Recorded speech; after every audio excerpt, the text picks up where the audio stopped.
Selamat datang ke channel Brother Sidi Channel.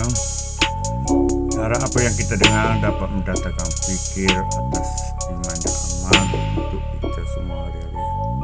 Oke, jom. Kita yang mana perjalanan itu kita tak akan kembali semula ke dunia ini. Perjalanan yang cukup panjang, perjalanan yang kita akan rentas ini, rentasnya ialah perjalanan untuk bertemu dengan Allah pencipta kita selama ini. Tuan-tuan, dalam konsep takwa, Sayyidina Ali telah menyebut ada 4 konsep. Tetapi konsep yang keempat disebut al-isti'dad yaumar rahil. Orang yang bertakwa itu di antaranya ialah berbekal pada hari dia berjalan ataupun pada hari dia berihlah. Tuan-tuan, konsep seorang yang bertakwa kepada Allah ialah berbekal, di mana berbekal untuk persiapan untuk menuju di hari mahsyar, hari yang sangat dahsyat. Sebab itulah seorang ulama hebat namanya Wahab bin Munabih menukilkan, diambil daripada kitab Taurat. Apa kata Wahab bin Munabih? Dia kata, man tazawwada fi dunya, barang siapa yang berbekal masa hidup di dunia, sara yaumal qiyamati habiballah, sesungguhnya di hari kiamat dia menjadi kekasih Allah Subhanahu wa taala. Menunjukkan tuan-tuan, kita di dunia ini adalah tempat berbekal, tempat persediaan kita untuk menuju akhirat. Allah sebut dalam Quran, wa tazawwadu fa inna khairaz zadi taqwa, berbekallah, sebaik-baik bekal ialah takwa. Faman kana yarju liqa'a rabbih falyamal amalan salihah, barang siapa yang nak bertemu dengan Tuhannya, falyamal amalan salihah, buat amal saleh banyak-banyak. Menunjukkan Allah suruh kita berbekal dengan amal saleh. Tapi ada di kalangan kita yang duduk di daerah di kawasan masjid ini masih lagi belum menunaikan sembahyang. Ada di kalangan kita yang duduk di sekitar khariah masjid ini masih lagi tuan-tuan sembahyangnya kadang-kadang rajin buat, kadang-kadang malas. Ada di kalangan kita yang duduk di khariah ini datang masjid hanyalah pada hari Jumaat semata-mata. Sedangkan Nabi SAW dan Allah menyebut, berfirman dalam Quran supaya kita berbekal. Tetapi ada di kalangan kita mengambil indah tak indah untuk bekal yang dia akan bawa di hari mahsyar nanti. Tuan-tuan kena ingat, apabila kita mati kita akan masuk di alam barzah yang disebut barzah. Apa maksud barzah? Barzah adalah pemisah di antara dunia dan akhirat. Apa yang kita buat masa hidup kita di dunia, kita sembahyang, kita puasa, kita berzakat, kita bersedekah, kita menyantun orang-orang yang telah meninggal ibu dan ayahnya, ya ini anak yatim, maka inilah bekal kita untuk kita bertemu dengan Allah Subhanahu wa taala. Sebab itu tuan-tuan yang dikasihi dan dirahmati Allah, renung balik, apa bekal kita masa kita hidup dunia? Ada di kalangan kita sembahyang alhamdulillah tak tinggal, ada tak kita tambah dengan sunat? Ada di kalangan kita Quran tuan-tuan dah tinggal hampir 10 tahun tak pernah baca. Ada di kalangan kita yang baca Quran ketika mana datang Ramadan. Sedangkan Nabi dan Allah suruh kita berbekal. Bekal apa? Dengan amal soleh. Kalau ada di kalangan kita yang sembahyang alhamdulillah tak tinggal, apa salahnya tambahlah dengan qabliyah ba'diyah sunat. Ada di kalangan kita ada duit, tak sanggup untuk bersedekah, dan ada di kalangan kita ada duit tapi tak pernah pun pergi menunaikan umrah. Ada di kalangan kita duit di simpanan hampir berpuluh ribu tetapi tidak sanggup tuan-tuan untuk menziarahi Nabi SAW. Sedangkan Nabi bersabda, sesiapa yang menziarah aku ketika aku mati seperti mana dia menziarah aku ketika aku hidup. Sebab itu tuan-tuan yang dikasihi dan rahmati Allah, berbekallah. Kalau tuan-tuan ada duit, pergi tunaikan umrah dulu tuan-tuan. Kalau mampu tuan-tuan, pergi menunaikan haji. Sebab apa tuan-tuan? Al-umratu ilal umrati kafaratul lima bainahuma. Umrah ke umrah Allah ampun dosa. Wal hajjul mabrur laisa lahul jaza ilal jannah. Haji yang diterima oleh Allah tiada balasan kecuali syurga. Sebab itu berbekallah tuan-tuan. Siapa yang ada duit, sedekahlah. Siapa yang mampu pergi umrah, siapa yang mampu lagi tuan-tuan, keluarkan zakat. Sebab apa? Inilah bekalan kita untuk akhirat. Ada di kalangan kita tuan-tuan buat tak kisah. Kerana apa tuan-tuan? Kerana dia berangan-angan masih muda. Ada yang berangan-angan tuan-tuan umurnya panjang. Ada yang berangan-angan bahawa dunia ini milik dia. Sedangkan dia tak tahu tuan-tuan, sampai masa Allah ambil, tak kira sama ada dia muda, sama ada dia hidup senang, sama ada rumahnya besar, Allah ambil nyawanya tanpa diberitahu. Sebab itu berbekallah tuan-tuan. Ada di kalangan kita masih tangguh lagi nak buat sunat. Sebab apa tuan-tuan? Kerana diganggu dengan hawa nafsu dia. Sebab itu Imam Al-Ghazali dalam Ihya Ulumuddin menyebut 5 gangguan. Di antaranya kita nak buat ibadat. Di antaranya pertama ialah hawa nafsu kita. Tuan-tuan tengok, kita dengar khutbah ini. Mendengar khutbah ini wajib. Tapi ada di kalangan tuan-tuan yang dengar khutbah lena. Bangun tuan-tuan. Mendengar khutbah ini wajib bagi tuan-tuan. Ada yang masih lena, bangun. Kerana apa tuan-tuan? Ini di antara pahala untuk kita dapat di akhirat. Menjadi saksi di hadapan Allah Subhanahu Wa Taala. Untuk bekal kita di akhirat. Kerana apa? Mendengar khutbah wajib bagi tuan-tuan. Tetapi ada di kalangan kita yang dengar khutbah masih lena dan tidur. Bangun tuan-tuan. Dengar khutbah ini memberi pengajaran kepada tuan-tuan. Kerana masanya hanya singkat 20 minit saja. Tuan-tuan yang dikasihi dan dirahmati Allah, berbekallah. Ada di kalangan kita masih lagi jauh untuk rumah Allah. Sedangkan Allah sebut dalam Quran, walladzina jahadu fina lanahdiyannahum subulana. Dan dalam berbekal ini kita kena paksa diri kita. Paksa tuan-tuan nak dengar khutbah, nak lena. Buka mata dengar tuan-tuan. Ada yang sakit hati bengang, tetapi mendengar ini menjadi pengajaran kepada tuan-tuan. Kita paksa juga untuk dengar, buka mata. Sebab nak buat ibadat ni kalau tak paksa tuan-tuan, tak ada harapan kita nak buat ibadat. Kita nak buat sunat, kalau tak paksa tuan-tuan, takkan buat sunat. Kalau kita nak puasa sunat, kalau tak paksa diri kita, takkan buat untuk puasa sunat. Tetapi orang yang berbekal tuan-tuan, dia paksa diri dia untuk baca Quran, dia paksa diri dia untuk buat benda-benda sunat, dia paksa diri dia untuk bersedekah, dia paksa diri dia untuk dengar khutbah. Wa tazawwadu tuan-tuan, berbekallah. Sebab apa? Allah akan tunjuk jalan dia ke syurga Allah Subhanahu Wa Taala. Sebab tu tuan-tuan yang dikasihi dan dirahmati Allah, marilah tuan-tuan kita berbekal. Yang tak buat sunat lagi tu, bangunlah bang, paksa bang. Jangan kita ikut hawa nafsu kita. Dia akan bisik, alah panjang lagi. Ataupun apa lagi rintangan dia. Manusia kawan kita. Kita baca khutbah, nampak lantang, dia cubit kawan dia. Dia kata, tengok ni khutbah apa, tak pernah dengar ni. Itu di antara halangan-halangan. Kawan kita kata apa? Alah, hang ni baru 36, panjang lagi. Ayah hang mati umur 80. Tak payah duk buat ibadat main masjid ni. Ini halangan kawan-kawan kita. Lagi apa? Dunia. Dunia kata apa? Allah, dunia ini sementara ada rebut lah. Mati esok habis. Kita tak balik dah. Sementara duk ada ni rebut. Tuan-tuan, ini halangan yang disebut oleh Imam Ghazali. Yang terakhir apa? Syaitan. Syaitan akan bisik dalam hati tuan-tuan. Syaitan ni untuk kita buat ibadat, bukan dia bisik, dia kata apa? Tak payah buat. Dia akan bisik apa? Bagi angan panjang-panjang. Angan kita ni panjang. Tak payahlah buat ibadat lagi, nak puasa sunat apa. Hang ni umur panjang lagi. Ni syaitan akan bisik angan panjang. Ada di kalangan kita nak main masjid. Alah, main masjid apa? Esok tua pencen mai ah. Tuan-tuan, saya nak bagi tahu, kalau masa muda tak pernah jejak rumah Allah, tuan-tuan yakinlah pencen pun tak akan main benar. Kalau hidup muda tak pernah mengaji tuan-tuan, masa pencen esok nak main mengaji, taubat tuan-tuan, dia main juga. Tapi duduk penjuru-penjuru masjid tuan-tuan. Sebab apa tuan-tuan? Sebab gangguan syaitan, dia bagi kita angan panjang kita. Sebab tu tuan-tuan, berbekallah. Kalau rasa nak main masjid, paksa tuan-tuan, datang masjid. Sebab apa? Walladzina jahadu fina lanahdiyannahum subulana. Dalam nak buat ibadat ni kena paksa. Maka Allah akan tunjuk jalan dia, jalan ke syurga Allah Subhanahu Wa Taala. Ada di kalangan kita ada duit, tak payah pergi umrah lagi. Saya nak cerita tuan-tuan. Ada seorang makcik mai jumpa saya. Ustaz, saya nak pergi umrah dengan ustaz. Saya kata kat dia, dalam nak buat baik ni, kita kena simpan duit. Dia tak nak duit macam mana? Saya ada RM50 ya. Saya kata, makcik nak pergi umrah ke? RM50 ni bagi kat saya. Bulan 12 saya nak bawa makcik pergi masjid. Dia kata, ustaz ni bulan 2 nak simpan macam mana? Saya ada RM50 ya. Saya kata, bulan 12 saya nak bawa. Tak kira macam mana pun. Bagi RM50 ni.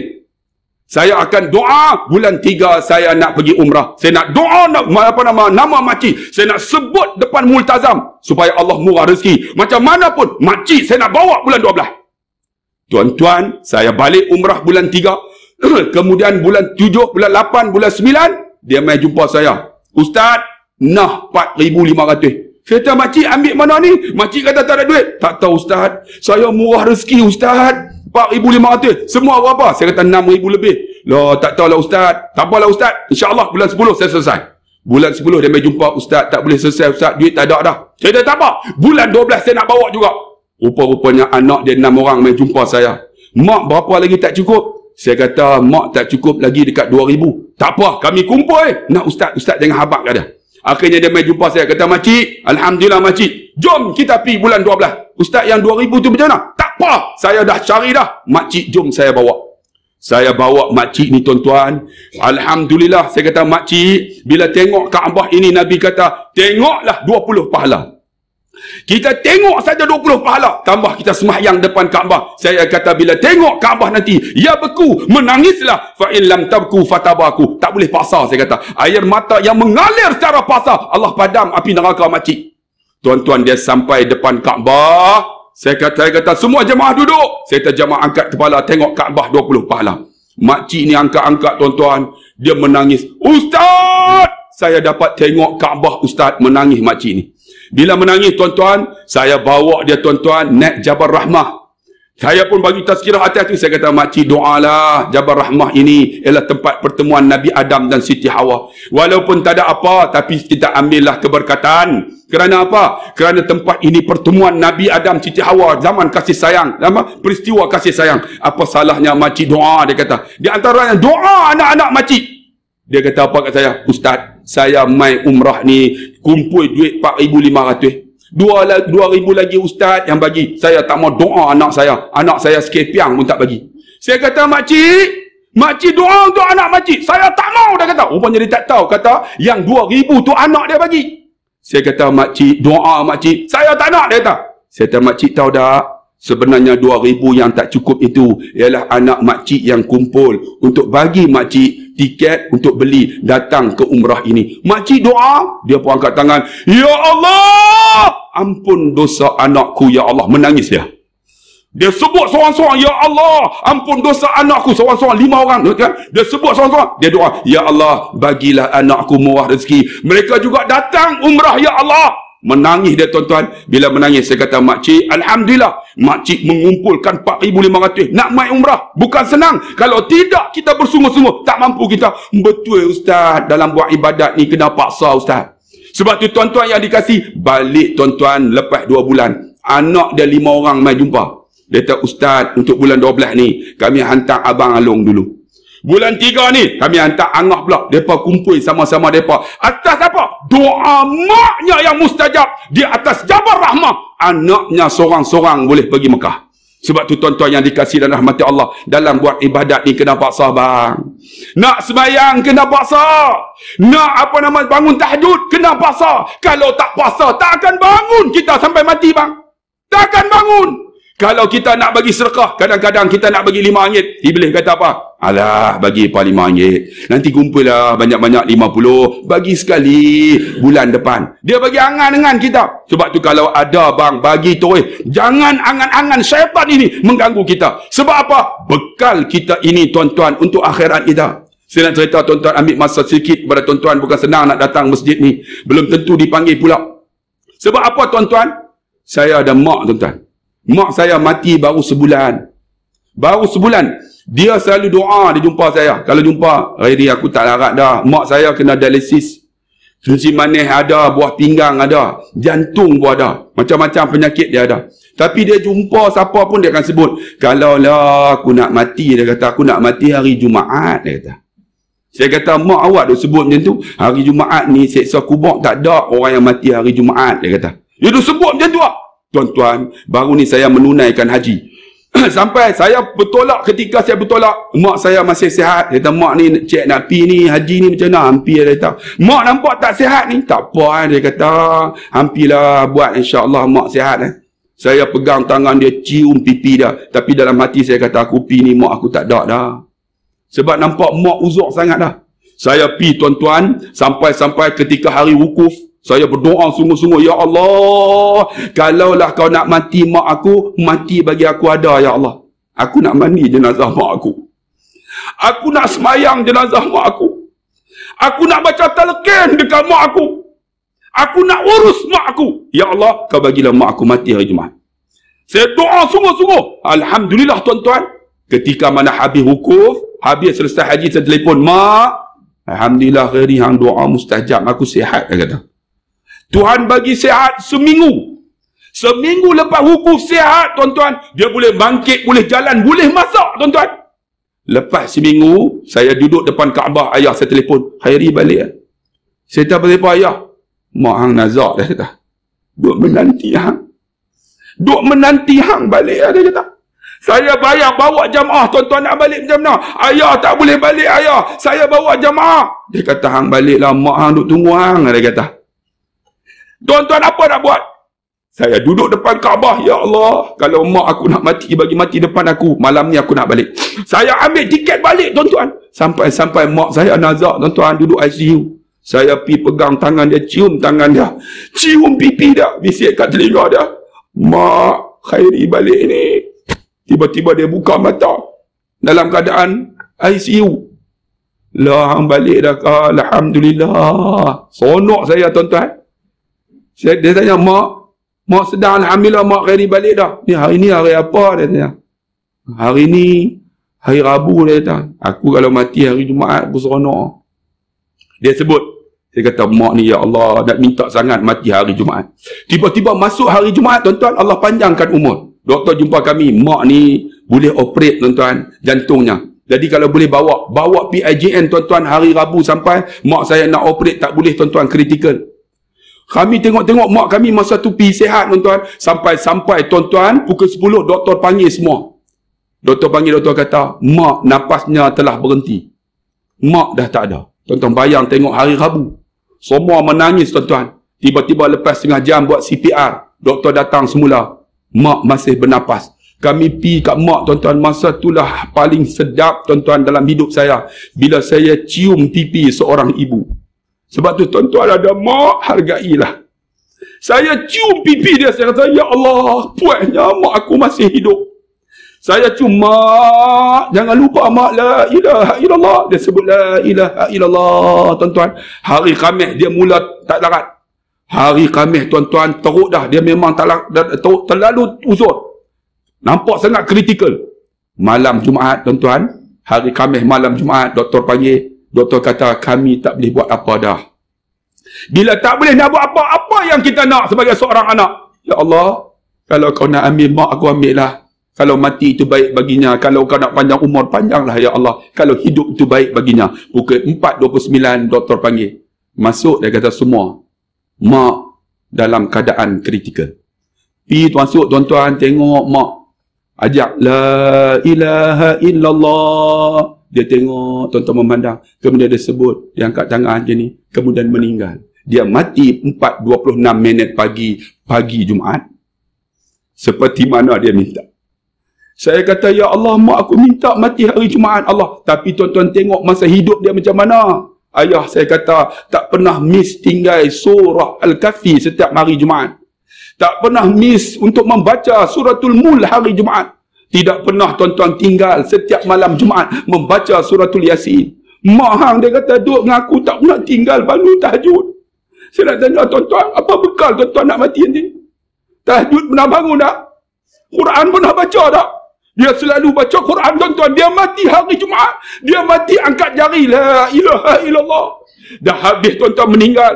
Kami kata mak, dekat ayah kami nak mandi jenazah mak. Kemudian habis sembahyang subuh, dia angkat datang dua orang ustazah. Ni cerita sikit tuan-tuan. Ustazah ni kata, kami nak mandi jenazah makcik ni. Kami ada ramai tuan-tuan. Saya kata, makcik, jangan mandi jenazah mak kami. Kami ada ramai. Kami nak mandi jenazah mak kami, boleh tak? Dia kata, buatlah. Kami angkat mak kami dengan kasih sayang mak tuan-tuan. Ada 20 orang, ada cucu. Angkat, letak dia. Kemudian saya ambil ayat, ustazah ni tengok aja. Saya juruin badan mak sambil doa. Ya Allah, kau jadilah ayat yang gugur ke bawah ini. Seperti mana gugur dosa mak aku, ya Allah. Ustazah tu tengok menangis tuan-tuan.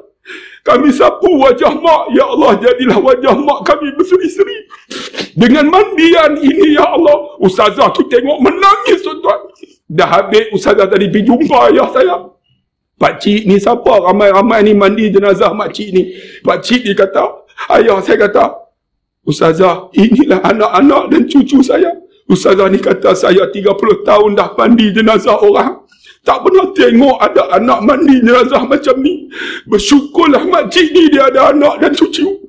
Saya rasa puas hati tuan-tuan dapat mandi jenazah mak. Lepas saya ambil wuduk, sapu wuduk di mukanya, saya doa, kau jadilah wajah mak aku ni berseri-seri seperti awliya. Jangan kau jadikan wajah mak aku, ya Allah, seperti mana musuh-musuhmu. Ketika lepas ambil wuduk tuan-tuan, mulut dia terbuka, tiba-tiba nampak dengan jelas Senyum saja wajah mak saya.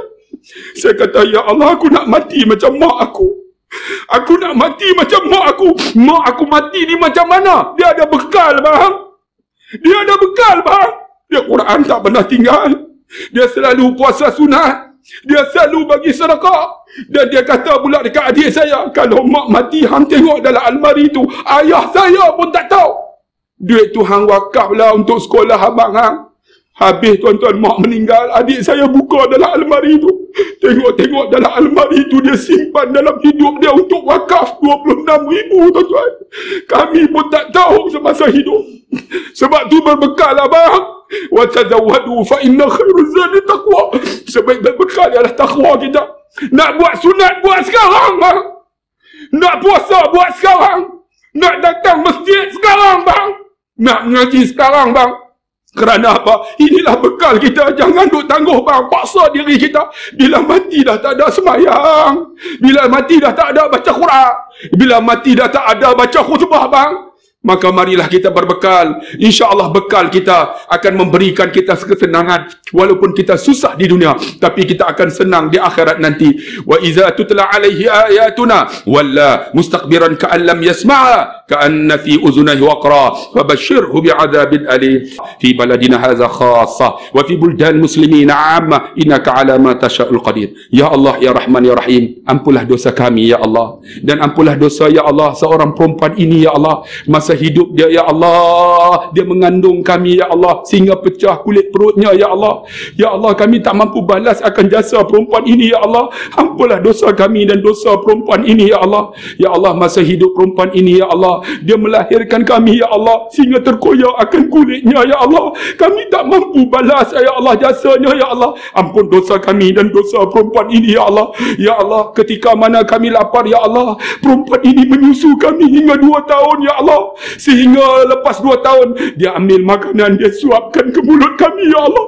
Ketika mana perempuan ini uzur, ya Allah, kami tak mampu, ya Allah, mengambil sesuap nasi untuk kami suapkan ke mulutnya, ya Allah. Alangkah derhakanya kami kepada perempuan ini. Ampunlah dosa kami dan dosa perempuan ini, ya Allah. Masa hidup perempuan ini, ya Allah, dia memandikan kami tak pernah jemu, ya Allah.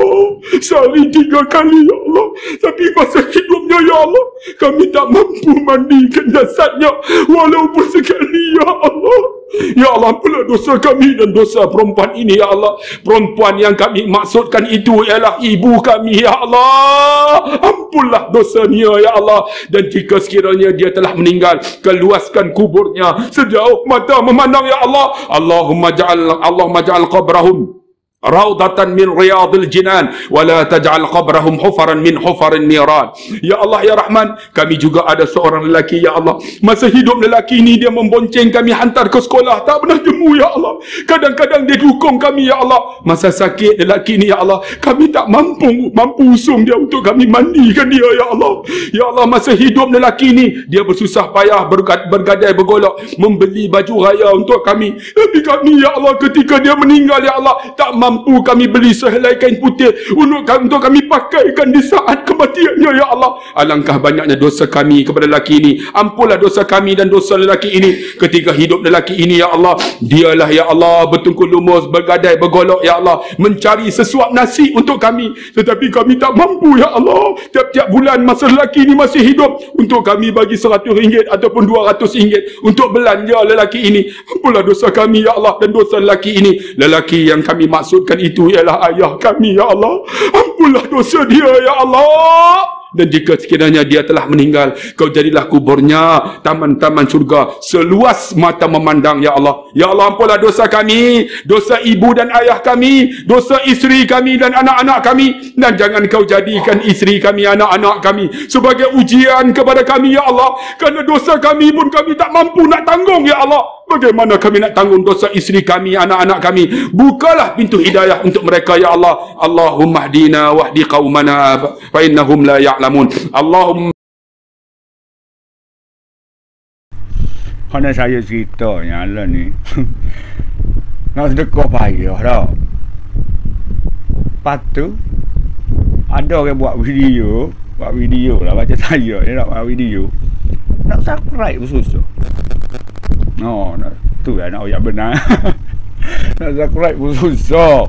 Tu tak payah 10 sen lah.